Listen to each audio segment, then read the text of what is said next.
Ever since this run began, Peter Parker has been stalked by a mystery villain, someone who knows his name and knows his enemies. But who could this person be? Well, let's hop into the pages of Amazing Spider-Man issue number 24 and find out, shall we? Alrighty then, so as we join the comic, Peter Parker and MJ are taking a well-deserved breather following the events of Hunted. Peter is super stoked that MJ survived, despite his very dark-seeming premonition of her impending doom. But he still can't shake the feeling that that vision was important, that it was trying to tell him something, and more importantly, Mary Jane wasn't alone in that vision. That strange centipede guy was with her. A villain who seems to be pulling all sorts of strings and setting Spider-Man's foes against him, the first one actually seeming to be Mysterio. And where did Mysterio get off to? Well, he's a patient at Ravencroft Institute right now. He's been there ever since his last criminal trial, and according to his psychiatrist, he's only been getting worse, his condition deteriorating. Quentin Beck's newest doctor, whose face we never actually see conveniently enough throughout this issue, wants to try and get to the bottom of his patient's newest psychosis, and that's pretty much what this issue is all about. Mysterio says he feels as an artist he peaked much too early in life, that his original capers were so great they could never be topped, from messing with Spider-Man's mind when he first premiered,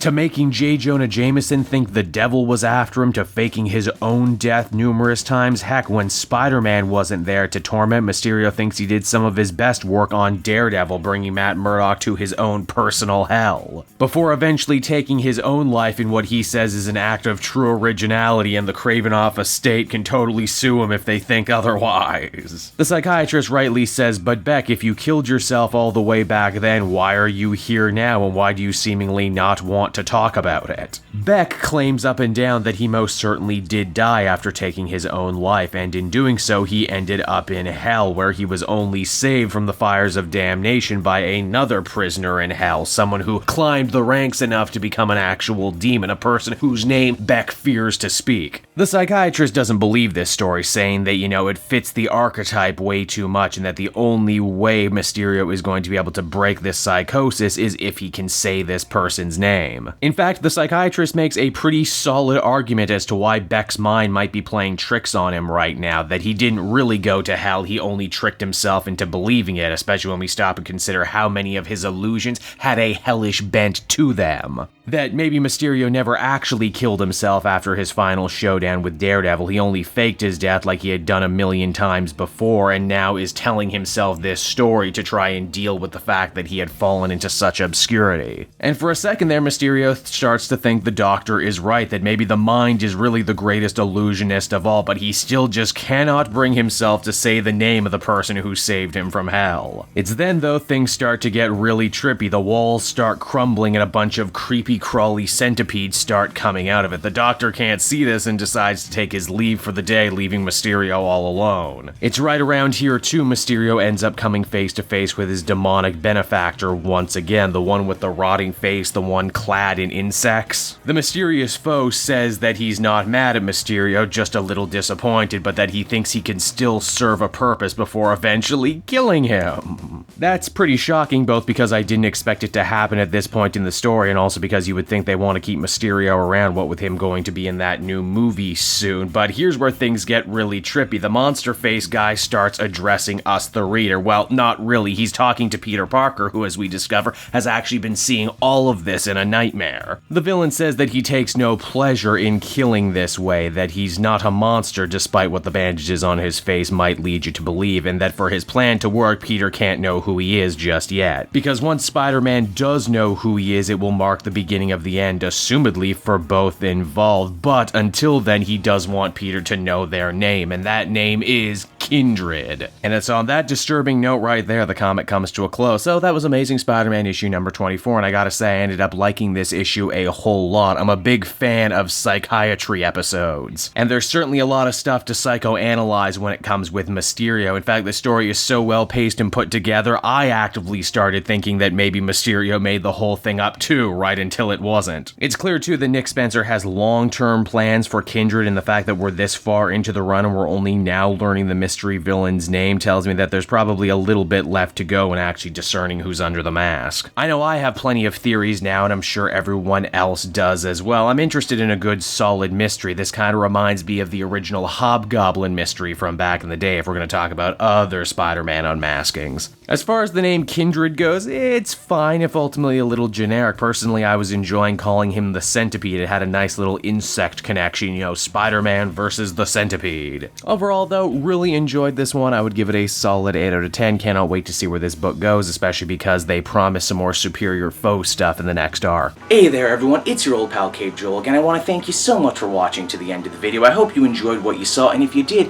why not take a closer look at some of these other videos I have available from the channel. Then you can follow me on Twitter and Facebook at Cape Joel, so you're always up to speed on what I'm doing next. And hey, if you're in a supportive mood, why not check out my Patreon page? Patrons get exclusive access to videos and content before anyone else, and you can do so for as little as $1 a month. I would really appreciate it, and with that, I will be sure to be back again next time with even more great comic content that smacks of greatness. Bye-bye, everyone.